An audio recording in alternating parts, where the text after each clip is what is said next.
Hello everyone, कैसे हैं आप सभी। और आज की जो हमारी क्लास होने वाली है वो क्लास 10th की एक पोएम है द वॉल पोएम। उस पे हम बात करेंगे, लाइन बाय लाइन समरी को समझेंगे, डिटेल से समझेंगे, हर एक फैक्ट को देखेंगे। इसको पढ़ने के बाद कुछ भी शेष नहीं होगा। चलिए स्टार्ट करते हैं सेशन को। डियर स्टूडेंट्स, ये क्लास 10th की एक पोएम है। ठीक है, बहुत ही छोटी पोएम है लेकिन बहुत ही मजेदार पोएम है। बहुत कुछ इसको इससे आपको सीखने को मिलेगा। ठीक है, the wall poem class 10th की ये पोएम है। ठीक है, जिसे लिखा है जॉन वेरीमैन ने। ठीक है, सबसे पहला क्वेश्चन आपसे यही बन सकता है कि किसने इस पोएम को लिखा है, तो आपको बताना पड़ेगा जॉन वेरीमैन ने लिखा है। इसमें एक बच्चे की कहानी है। जो बच्चा क्या हो रहा है कि एक पानी का किनारा है, चाहे अब उसे आप हार्बर कह सकते हैं, मतलब जिस बंदरगाह कह सकते हैं। वहां पे वो बच्चा क्या है, वो एक बॉल के साथ खेल रहा है। और बॉल क्या होती है, बहुत ही अच्छे से जंप कर रही है ना, बाउंस कर रही है। और बाउंस करते करते कहाँ चली जाती है, वो चली जाती है पानी के अंदर। और बच्चा जो है उससे क्या हो जाता है, निराश हो जाता है कि मेरी बॉल चली गई पानी में। और इन सब चीजों को हमारे जो भैया पोएट हैं जॉन वेरीमैन, ये सब चीजें देख रहे होते हैं। तो वो इसी चीज के ऊपर क्या लिख देते हैं, पोएम लिख देते हैं कि वो देखो बच्चा कितना उदास है।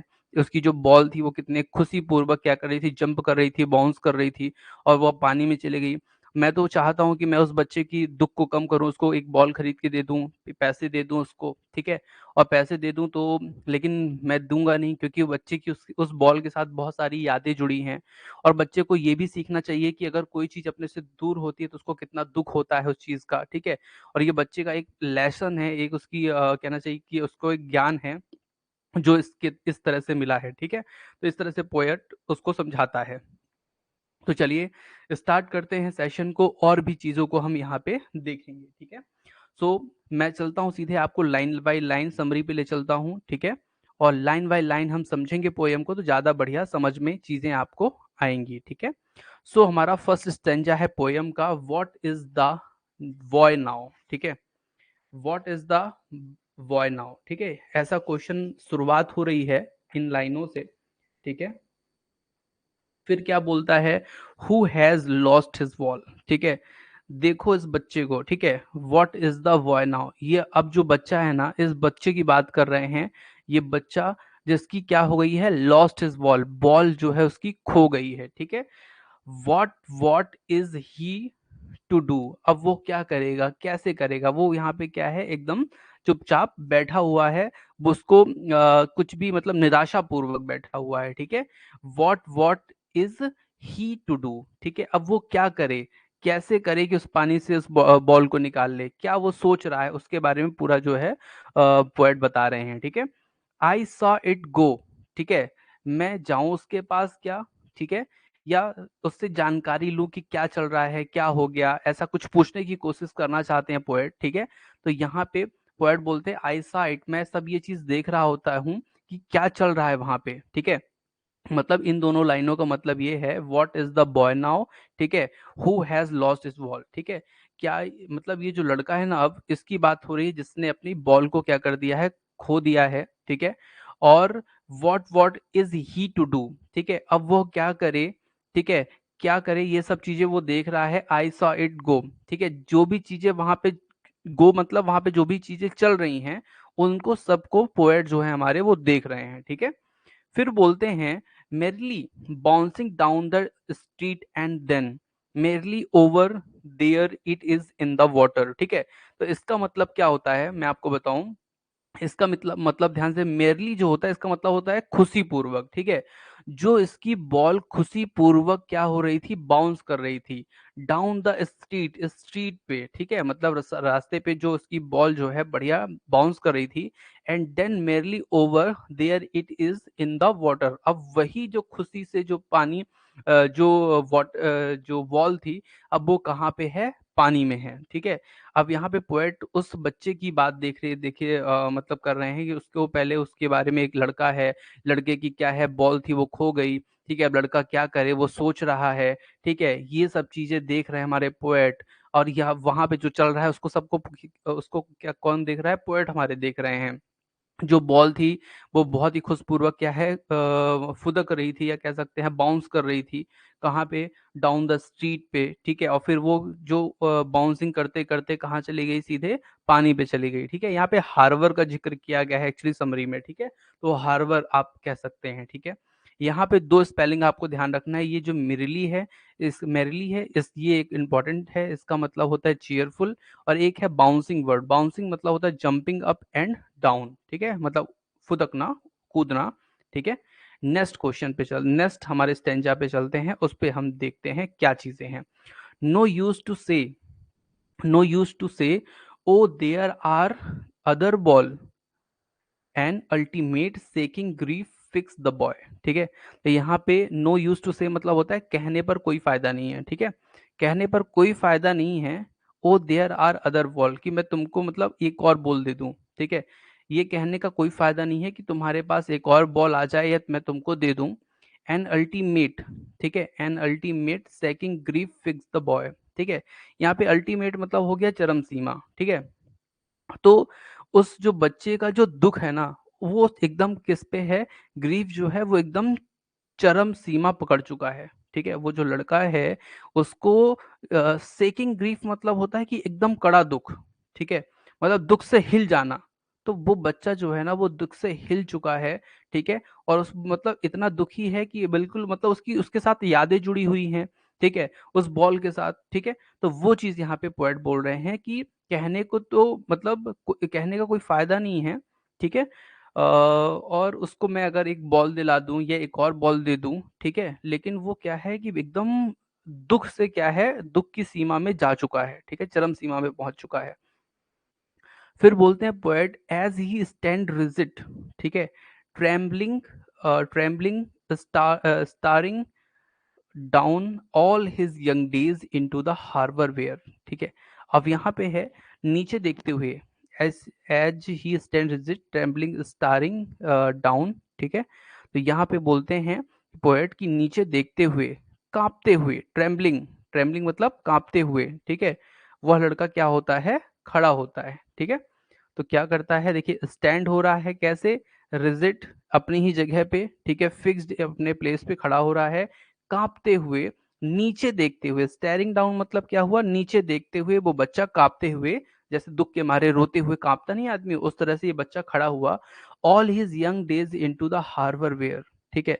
तो इसमें क्या हुआ? इसका मतलब जो उसने उसकी यादें जो जुड़ी हैं यंग डेज, मतलब जो हार्बर में उसकी जो बॉल गई है उससे जो उसकी यादें जुड़ी हुई हैं, उसको वो क्या करता है? याद करता है, ऐसा पोएट सोच रहे हैं। हिज बॉल बेंड, जो उसकी बॉल जो चली गई पानी पे, उन सब चीजों को वो क्या कर रहा है? सोच रहा है, विचार रहा है, जो उसने बचपन के दिन उस बॉल के साथ गुजारे थे, ठीक है। ऐसी कोई चीज होती है ना जिसको अपन लोग बहुत मानते हैं। जैसे मुझे फिफ्थ क्लास में एक वो मिली थी, फोर्थ क्लास में एक मुझे पेन मिली थी, ठीक है। किस लिए मिली थी? उस समय पेंसिल चलती थी फिफ्थ क्लास तक, तो पेन मिली, तो उसको मैं बहुत संभाल संभाल के रखता था। सैलोग्रीफर की पेन थी, और उसके बाद उसका पॉइंट गिर गया, ठीक है। एक साल तक मैंने संभाल के रखा, उसके बाद उसका पॉइंट गिर गया, तो बताइए कोई काम की भी नहीं निकली, लेकिन उसकी यादें बहुत सारी जुड़ी है मेरे साथ, अभी भी मैं उसे याद रखता हूँ, मेरी पहली पेन थी वो, ठीक है। तो ऐसा होता है। तो उस चीज को वो याद करके ना बेचारा दुखी है बच्चा, ठीक है। I would not intrude on him, ठीक है। तो यहाँ पे इसका मतलब क्या हो गया? इसका मतलब हो गया मैं उस मैटर पे दखल नहीं दूंगा। आई would not intrude on him, जो बच्चे के साथ हो रहा है ना, उस पे मैं बिल्कुल भी दखल नहीं दूंगा, ठीक है। क्यों नहीं दूंगा? A dime another ball is worthless, क्योंकि अडिम मतलब एक प्रकार की मनी, ठीक है, मनी। मनी मतलब इसका मतलब होता है 10 सेंट, ठीक है, 10 सेंट होता है। जैसे 1 रुपए मतलब कितने पैसे? 100 पैसे। उसी तरह यहाँ पे एक डिम मतलब होता है 10 सेंट। ये अमेरिकन करेंसी होगी उस तरह की कुछ, है ना, पैसे रुपए संबंधित वो है। तो अ डिम अनादर वॉल मतलब उसको कहने को तो मैं एक पैसा भी मतलब एक डिम भी दे दूं, और उससे वो क्या करे? अनादर बॉल भी दे दूं मैं उसको, लेकिन उसके लिए वो सब क्या है? वर्थलेस है, कोई काम की नहीं है। Now he sense first responsibility, ठीक है। वह पहली रिस्पॉन्सिबिलिटी क्या कर रहा है यहाँ पे? महसूस करेगा कि उससे मतलब कितना बड़ा नुकसान हुआ है। क्योंकि अगर वो नुकसान को नहीं सहेगा तो आगे जाकर उसका भविष्य क्या होगा? उसको समस्याएं आएंगी कि नहीं आएंगी, ठीक है। तो यहाँ पे ये पॉइंट बोलते हैं कि उसको समस्याओं को जो है झेलना चाहिए, जरूरी है, ठीक है। यहाँ पे ग्रीफ मतलब होता है शोरो, ठीक है, आप पता है आपको। रिजिड मतलब होता है फिक्स्ड, ट्रेम्बिंग मतलब होता है सेकिंग मतलब कांपते हुए, हार्बर मतलब था डॉक या पोर्ट या किनारा कह सकते हैं आप, ठीक है। इंट्रोड्यूड मतलब होता है इन्वेडर, इन्वेडर मतलब मैंने आपको बताया था कि दखल न देना किसी के काम में। डिम मतलब होता है 10 सेंट, ठीक है, ये पूछ सकता है कि एक dime is equal to how many cent, ठीक है, तो 10 सेंट यूएस की करेंसी है ये, ठीक है। वर्थलेस क्या हुआ, तो वर्थलेस मतलब हुआ वैल्यूलेस, ठीक है। तो यहाँ पे बोलते हैं कि अगर मैं उसको एक डिम्ब दे दूं या फिर उसको एक बॉल ला के दे दूं, वो सब वर्थलेस है। Now he sense his responsibility, now he senses his responsibility, उसको अपनी रिस्पॉन्सिबिलिटी, पहली रिस्पॉन्सिबिलिटी महसूस करने दो, ठीक है, तभी तो वो समझेगा कि मेरे से कितना बड़ा नुकसान हुआ है, ठीक है। तो ये चीज पोएट बोलते हैं। चलिए लास्ट स्टेंजा पे चलते हैं, इस पे देखते हैं क्या पोएट कहना चाहते हैं, ठीक है। आप लोग को कोई चीज समझ में ना आए, आप लोग कमेंट मुझे कर सकते हैं बिना हिचकिचाए। Good evening all of you. So आगे चलते हैं। ये जो लाइन है, in a world possession people will take ball, ball will be lost always little boy, ठीक है। तो यहाँ पे बोलते हैं जो लोग, जो मतलब जो लोगों की चीज है ना, ठीक है, मतलब जो उस बॉल के साथ उस बच्चे का रिश्ता है ना, ठीक है। तो जब कोई चीज अपने साथ रहती है उसके के साथ क्या हो जाता है, एक रिश्ता बन जाता है, एक उसके साथ लगाव बन जाता है, ठीक है। और जब वो खो जाए तो उससे क्या होता है, उससे दुख होता है। तो यहीं पे पोएट बोल रहे हैं कि इन अ वर्ड पोजीशन, ये मतलब जो बर्ड के जो लोग हैं ना, सबका एक क्या होता है, पोजीशन होता है, एक अपनत्व हो जाता है। जैसे आप लोग मुझसे जुड़ गए ना, तो अपना क्या हो गया, एक अपनत्व हो गया, ठीक है। कहीं ना कहीं अगर कोई बोलेगा ये मेरे स्टूडेंट हैं, आप बोलेंगे ये मेरे सर हैं, ठीक है, तो ये अपनत्व हो गया। तो अपनत्व जो है ना, वो वर्ड का अपनत्व होता है। उसी तरह वो बच्चा है ना, उस बच्चे का भी उस बॉल के साथ क्या हो गया है, अपनत्व हो गया है। और वो गई है क्या, खो गई है, ठीक है। हमेशा के लिए कोई चीज चली गई है, अपने से चली जाए, किसी भी प्यूपिल से कोई भी चीज हमेशा के लिए चली जाए तो उसको दुख तो होता है। और उसी तरह वो जो लिटिल बॉय है ना, उसको भी क्या हो रहा है, दुख हो रहा है, ठीक है। जब वो रिश्ते नाते वो जो टूट जाते हैं ना, तो उससे क्या होता है, दुख होता है। उसी तरह इस छोटे बच्चे का उस बॉल के साथ जो अभी अभी ब्रेकअप हुआ है, मान के चलिए, तो उससे क्या हो रहा है, उस बच्चे को क्या हो रहा है, दुख लग रहा है, ठीक है। जो लगाव था वो गहरा था, वो भी क्या हो गया, खत्म हो गया, ठीक है। आगे चलते हैं। And no one wise, no one wise a back, ball back, ठीक है। अब इसका मतलब ये है, जो उसे कोई खरीद कर नहीं दे सकता, मतलब जो उसका रिलेशन था ना उस बॉल के साथ, अब वो कोई नहीं बना के दे सकता उसको, क्या रिलेशन पैसे से नहीं खरीदा जा सकता, ठीक है। तो यही है, पोएट बोलते हैं कि जो उसका पोजीशन था उस बॉल के साथ, वो अब दोबारा उसे कोई भी खरीद करके नहीं दे सकता। मनी इज एक्सटर्नल, देखिए ध्यान दीजिए, क्वेश्चन बनेगा, मनी इज एक्सटर्नल पार्ट, ठीक है। जैसे मान लीजिए कोई रेलवे दुर्घटना भी हुई थी, है ना, उड़ीसा में। तो वहां पे क्या हुआ, कोई जो लोग मरे तो उनके जो परिवार वालों को मान लीजिए 10-10 लाख रुपए गवर्नमेंट ने दे दिए, ठीक है। तो क्या उससे वो व्यक्ति आ सकता है, उस व्यक्ति का जो लगाव था लोगों के साथ, किसी के माँ, किसी के भाई, किसी के पिताजी, सब एक्सपायर हुए, तो उनका क्या लगाव कोई उनको ला सकता है, कोई नहीं ला सकता ना। तो यही पॉइंट बोलते हैं कि भैया उस बॉल के साथ जो उसका लगाव था ना, वो एक्सटर्नल पार्ट है भैया, मनी इज एक्सटर्नल पार्ट, ठीक है। लगाव इंटरनल पार्ट है, लेकिन मनी एक्सटर्नल पार्ट है, मनी से कुछ भी चीजें ऐसी नहीं हो सकती, ऐसा पॉइंट बोलते हैं। He is learning well behind his desperate eyes, ठीक है। ही इज लर्निंग मतलब उसने सीखा, है ना, मतलब उसने क्या किया, सीखा।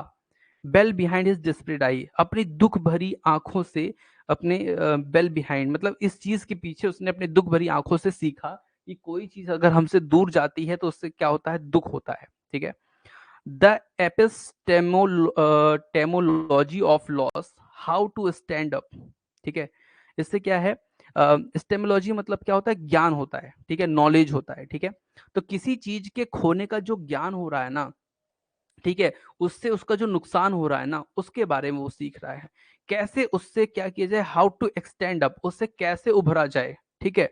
वो अभी बचपन में ही सीख रहा है। जैसे मान लीजिए आप लोग बड़े हो गए, आप लोग का एक क्या हुआ, आप लोग बड़े हुए, आपने बहुत मेहनत से कमाया 1 लाख रुपए, और 1 लाख रुपए आपका क्या हो गया, बैंक से किसी ने निकाल लिए, ठीक है। अब आपका वो लॉस हुआ, अब उस लॉस को आप कैसे कवर करो। तो वो बच्चा जो है ना, हाउ टू स्टैंड अप, बचपन में ही सीख रहा है कि अगर लॉस हो गया तो उससे कैसे उभरा जाए। अब उस लॉस के साथ तो अपन निपट तो नहीं जाना ना, डाई हो जाए, डेथ हो जाए हमारी, तो ये चीज तो नहीं है ना। उस लॉस से कैसे उभरा जाए वो बच्चा अभी सीख रहा है, इसलिए पोएट बोलते हैं कि उसको मैंने इसीलिए डिस्टर्ब जो है नहीं किया। पूछा जाएगा एपिस्टेमोलॉजी मतलब क्या होता है, तो भैया इसका मतलब होता है ज्ञान। पोजीशन मतलब ओनरशिप, मैं आगे आपको स्पेलिंग बता दूंगा। Knowing what every man must one day know and most know many days how to stand up. ठीक है, तो पोएट यहाँ पे बोलते हैं सभी जानते हैं, नोइंग वॉट, सभी जानते हैं, यह जो कहना चाहिए जो ये सब है ना, ये सब कभी ना कभी तो क्या होगा, हमारे साथ भी होगा। ठीक है, कभी फायदा कभी नुकसान, तो ये तो सबके साथ होने वाला है। ठीक है, बहुत से लोग जल्दी सीख जाते हैं इस चीज को, जैसे वो बच्चा छोटा है अभी जल्दी सीख गया। ठीक है, और कई बहुत दिन लगा देते हैं इस चीज को सीखने में, कि कैसे नुकसानी से उभरा जाए, हाउ टू स्पेंड अप, कैसे नुकसानी से उभरा जाए। Knowing what every man must one day, मतलब हर एक व्यक्ति इस चीज को एक दिन तो जानेगा। Know and most know many days, और कुछ लोग बाद में भी जानेंगे, लेकिन ये जो नुकसान हुआ है इससे कैसे उभरा जाए सबको जानना पड़ेगा। ठीक है, यहीं पे हमारी पोएम होती है समाप्त। ठीक है, एक छोटी सी पोएम। पोजीशन मतलब होता है ऑनरशिप, एक्सटर्नल मतलब होता है क्या, here thing with which feeling are not attach, जिससे कोई भी अटैचमेंट विशेष ना हो पाए, और डिस्परेट मतलब होता है होपलेस। ठीक है, एपिस्टेमोलॉजी मतलब होता है द ग्रीक वर्ड एपिस्टेम से बना है, जिसका मतलब होता है नॉलेज, ज्ञान। ठीक है, तो आप लोग को ये चीजें मेरे द्वारा जो बताई गई उम्मीद करता हूँ समझ में आई होगी, और इस सेशन पे अपन इतना ही रखेंगे। नेक्स्ट सेशन तुरंत इसके बाद ही स्टार्ट होगा, उसमें सभी लोग को जुड़ना है। जो क्वेश्चन हो आप लोग मुझे कमेंट करके पूछ सकते हैं। ठीक है, थैंक यू। ये क्लास 10th की एक पोएम थी, the bell the ball poem. ठीक है, थैंक यू।